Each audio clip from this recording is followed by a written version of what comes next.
En el medio, hay muchos que nos han intentado encasillar. Así les fue.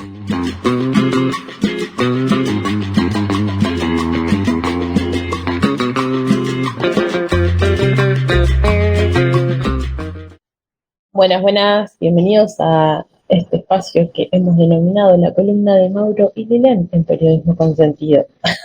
Eso ¿Cómo somos estás, Mauro? nosotros, sí, somos nosotros. Bien, bien. Andamos tranquilos, por el momento tranquilos.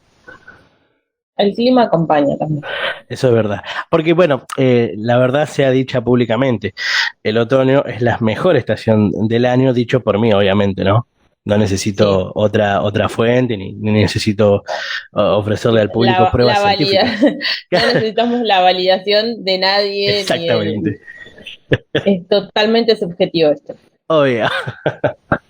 Es así, es un hecho científico, dicho por mí. Yo te avalo, compañero. Muchas gracias, compañera. Tenés mi apoyo en esta moción porque sinceramente el calor era insoportable. Tremendamente insoportable. Pero bueno, podemos respirar un poco. Sí, tal Podemos cual. descansar un poco. Dentro de todas las cosas que nos tocan atravesar en la vida cotidiana, por lo menos el calor ya se fue. Es verdad, dejen todo así como está, no toquen nada, dejen el clima así. Sí, en lo posible. Pero bueno, una nueva semana con un montón de hechos que tenemos que remarcar y que hablar. Eh, bueno, la semana pasada hablábamos que finalmente este jueves se iba a dar a conocer la sentencia por el femicidio de Lucía Pérez. Ujú, así es. Finalmente ocurrió. Ujú, Y uno de los femicidas, en realidad el que está acusado por el femicidio, finalmente fue condenado ujú. a una sentencia de cadena perpetua. Así es, de prisión perpetua, así es. Estamos hablando de el Matías Gabriel Farías, de Exacto. 29 años. Sí, sí. Y que en ese momento tenía 23. Exactamente, en ese momento tenía 23 años. Después de 6 años y medio del asesinato de Lucía Pérez, el Tribunal Oral en lo Criminal número 2 de Mar del Plata condenó en un segundo juicio a Matías Gabriel Farías, actualmente de 29 años, a prisión perpetua. Y en lo que respecta a Juan Pablo Ofidani, de 48 años actualmente, por el delito de abuso sexual agravado por la muerte del adolescente, Juan Pablo Ofidani, eh, a 15 años de prisión. Así es. Una larga lucha para la mamá de Lucía, para toda su familia, pero Sí, sobre sí, todo sí. para esa madre, ¿no? Así es. Y, y ya que hablamos de madres que luchan, que dejan todo de lado en la búsqueda de justicia, bueno, este viernes se han cumplido 47 años del último golpe de Estado Uh-huh. y, y bueno, y este año también vamos a cumplir 40 años de democracia ininterrumpida, ¿no? Así es. Y ya decía, ¿no? Ya que hablamos de madres, de mujeres que han luchado incansablemente en esta búsqueda de justicia de verdad y por mantener viva la memoria, mucho antes incluso de que nosotros dos naciéramos. O sea, es como algo Muchísimo. que nos acompañó toda la vida. Uh-huh. Hay gente que lo vio, a nosotros nos tocó ya nacer con esta historia e ir conociéndola a lo largo de los años. Hablamos nada más ni nada menos que de madres y abuelas de Plaza de Mayo. Así es. Y yo creo que siempre está bueno eh, pensarlas como, no solo como luchadoras, porque es como que en torno a madres, y cuando decimos madres o abuelas de Plaza de Mayo, enseguida empieza a surgir una larga lista de significantes en torno a ellas que quizás dejan, que son muy importantes obviamente, ¿no? Uh-huh. Pero que perdemos de vista que son mujeres que han dejado alrededor de los 45, 50 años más o menos, todas tenían la misma edad, por completo de lado sus vidas para dedicarse de lleno a la búsqueda de sus hijos y de sus nietos. Así es. Esas madres que perdieron a sus hijos y posteriormente a sus nietos a partir de lo ocurrido, han emprendido una búsqueda y es una lucha sumamente admirable y de punta de lanza en toda América Latina. Madres de Plaza de Mayo, incluso mucho antes de que el Estado argentino las recibiera, eran, eran ya, digamos, un ejemplo para toda América Latina. Incluso en países europeos ya destacaban, bueno, su accionar. Sí, totalmente. Sabes que Tati Almeida dijo en algún momento, no fuimos heroínas ni nada de eso, hicimos Ujú. lo que cualquier madre hace Claro. por un hijo. Y después dijo, nos llamaron locas, y sí, estábamos locas de dolor, de rabia y de impotencia. Ujú. Y creo que es eso, ¿no? Es el sacrificio de esas madres que lo dieron todo hasta el final de sus días, porque ya muchas no están, en esta búsqueda permanente de sus hijos, pero ya cuando la lucha se hizo colectiva, obviamente no dejaron de buscar cada uno de sus hijos, sino que se construyó como una maternidad ampliada, ¿no? Y todas buscaban a los hijos de todos, de todas y todos, Ujú. y lo mismo con las abuelas buscando a los nietos de todas las demás. No es solo a su nieto, sino que este sentimiento colectivo que vemos también, ¿no? En la lucha feminista del día de hoy, más Ujú. en el presente, no sé, cuando hay un femicidio, que también ellas se hacen presentes, ¿no? Porque nos han transmitido generacionalmente ese espíritu de buscar justicia, pero siempre es un lugar de, de hacerlo colectivamente. La búsqueda de justicia tiene que ser de todos y de todas, principalmente. Exactamente.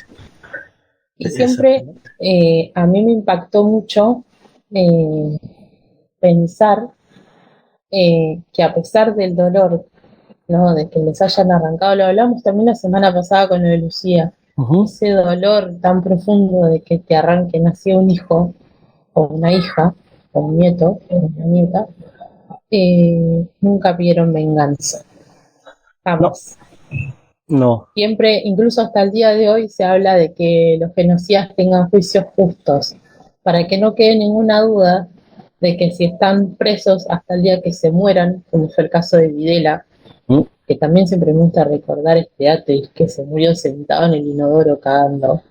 Sí, la verdad que cuando uno Sí, repasa puntualmente la muerte del genocida Videla, eh, te da un poco si se quiere y si se me permite justicia poética, el modo en el que murió. totalmente, Murió siendo la mierda que siempre fue. totalmente, hundido en esa mierda y así debe quedar. Y Ujú. le deseamos lo mismo a todo el resto. Así Pero es. con un juicio justo de por medio, por Obvio, supuesto, ¿no? obvio. Siempre. Eh, Eso por un lado. Por otra parte, retomando lo que decíamos de ellas, digo, siempre hablando con un amor, pero con un amor desde un lugar de enseñarnos, de enseñarles a todos, ¿no? Pero yo lo personalizo porque siempre lo sentí de esa manera. Eh, ¿Qué significaba ser madre abuela de Plaza de Mayo? La vez pasada veía un video de Paca Paca donde Tati Almeida contaba, ¿no? Cómo era su lucha y hablaba con los chicos y les preguntaba si sabían qué había pasado, pero niños muy chiquitos, que había pasado el 24 de marzo. Y, y es muy emocionante ver cómo a través de los años su lucha permanece, ¿no? Y que nos toca a nosotros y a los que nos siguen en su generación, seguir manteniendo viva esa memoria, la memoria de esas mujeres luchadoras, ¿no? Que muchas tenían, algunas eran amas de casa, otras tenían Ujú. una profesión, Sí. y creo que hay que poner siempre en valor eso, ¿no? Cómo dejaron todo de lado para ponerse al hombro esta lucha. Así es, y ponernos a pensar lo siguiente, que bueno, esto es lo que yo hago un poco, mi análisis es un poco personal, pero digo, justo estamos en un contexto histórico en donde hay mucho negacionismo dando vueltas, en donde hay mucho discurso fascista y discursos de odio dando vueltas Totalmente. que cuestionan. Capaz que si te pones a pensar en el 2006, 2005, era muy difícil que alguien se animara públicamente a decir todas las atrocidades que puede decir alguien que está en contra de esta lucha colectiva, alguien que está en contra de los derechos humanos. Y hoy en la actualidad, después de tanto esfuerzo, de tantos años de lucha y de búsqueda, tenemos un rebrote fascista de discursos de odio que cuestionan la lucha por los derechos humanos, que cuestiona la cifra de los 30.000 desaparecidos, que cuestiona eh, las políticas de Estado que se llevaron adelante para encontrar a nietos, para identificar a personas desaparecidas que no constaban en lista. Digo, hoy por hoy tenemos eso. Y creo que es muy recontra remil importante, muy recontra remil importante que sigamos hablando de las abuelas, que sigamos hablando de las madres, que sigamos hablando de la lucha por los derechos humanos, eh, porque, porque tenemos enfrente ese discurso. Es increíble, después de tantos años de lucha y de esfuerzo, es increíble que ese discurso haya aflorado y se lo tome hoy por hoy como una alternativa viable para que pueda ejercer el poder. Sí, totalmente. Y a ese punto quería llegar también, ¿no? Porque otra cosa que decía Tati es, las locas seguimos de pie. Eh, no me quiero olvidar que cuando arrancaron con las rondas, Uh-huh. que no eran rondas en un principio, en Plaza de Mayo, la gente las llamaba locas y a lo largo del tiempo se habían instalado y, y muchos, como decís vos, al día de hoy lo siguen diciendo que eran unas locas, que por qué no se iban a la casa, Uh-huh.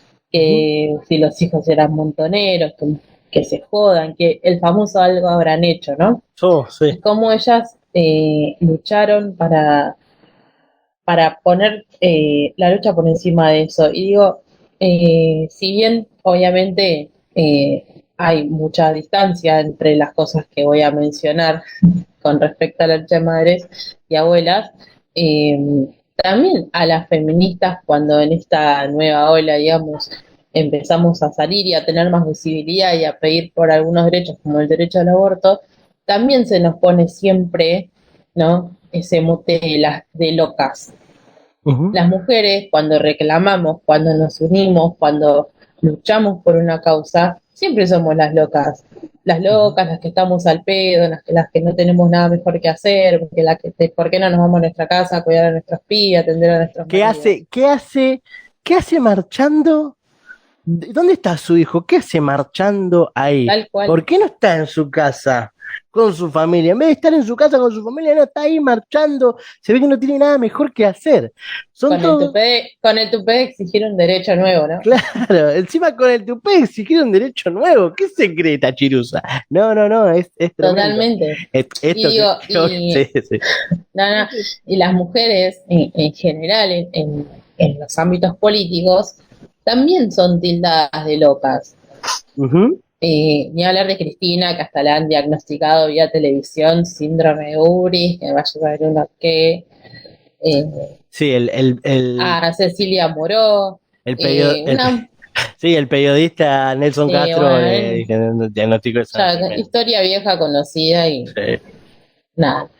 Bueno, la cuestión es que a esto iba, ¿no? O sea, eh, las mujeres cuando decidimos unirnos, salir y pelear, somos locas, somos malas mujeres, porque estamos en la calle, porque no estamos cumpliendo con nuestro deber asignado en la sociedad. Hoy, por suerte, esa mirada también ha cambiado muchísimo, pero como vos decías, el discurso de odio, el discurso negacionista también trae a flote todo esta ola de machismo, ¿entendés? Que se instala, sobre todo en los más jóvenes, en plataformas de redes sociales, donde gente como Milei Sí,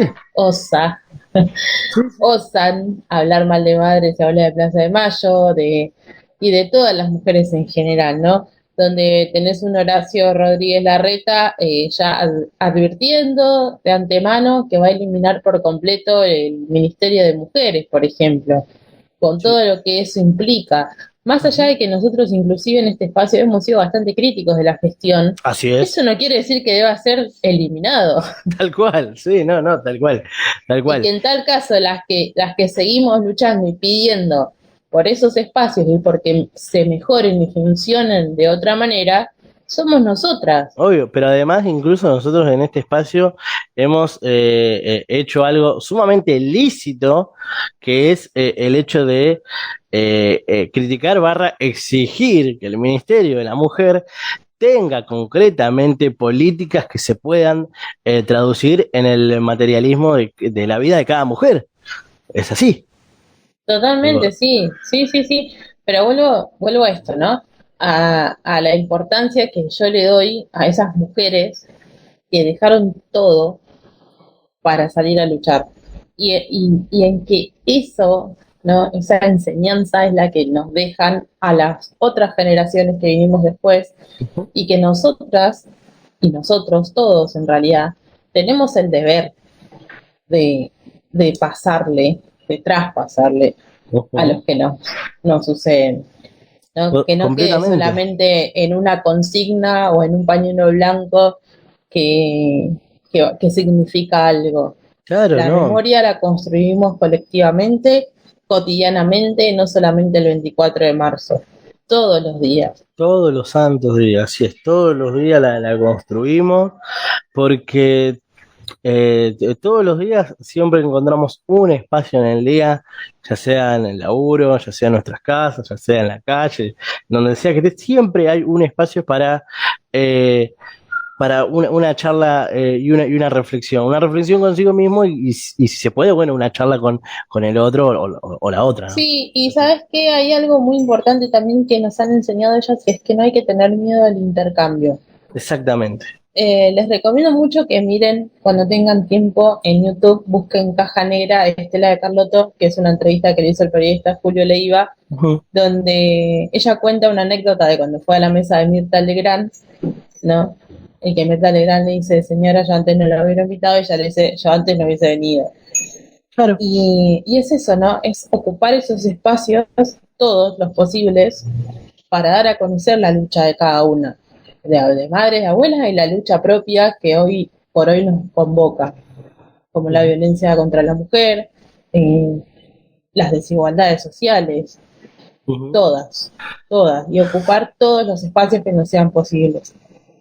Así es, ocupar siempre todos los espacios que sean posibles, desde lo literario, obras de teatro, películas, documentales, cine, podcast, programas de radio, televisión, en Todo, todo, todo, todo. como yo acá, que te ocupo Exactamente, todo. Te estoy ocupando exactamente. todo, Luis de Mitre, todo te voy Total. a ocupar. Voy a cuestionar todo, todo voy a cuestionar. Ah, bueno, pero eso hace ya, creo que, no sé, 12 años que le vengo cuestionando todo al Tremendo. Pero está bastante domesticado, ¿viste? Está bastante domesticado. Y sí, no le queda otra. Ya Lo no tengo ahí. dice Lo tanto tengo de las ahí. barbaridades que dice. La tengo ahí. La tengo ahí, ¿viste? Muy Bueno, bien. nada, queríamos desde este espacio, obviamente, no dejar pasar ninguno de estos dos temas que hemos mencionado porque nos parecen sumamente importantes y obviamente que van de la mano. Y no sé, por mí ya creo que hemos concluido la columna de esta semana. Así es, Lilen. Bueno, nos veremos el próximo sábado. ¿Te parece bien? Sí, por supuesto, y los dejamos en la continuidad de Periodismo con Sentido.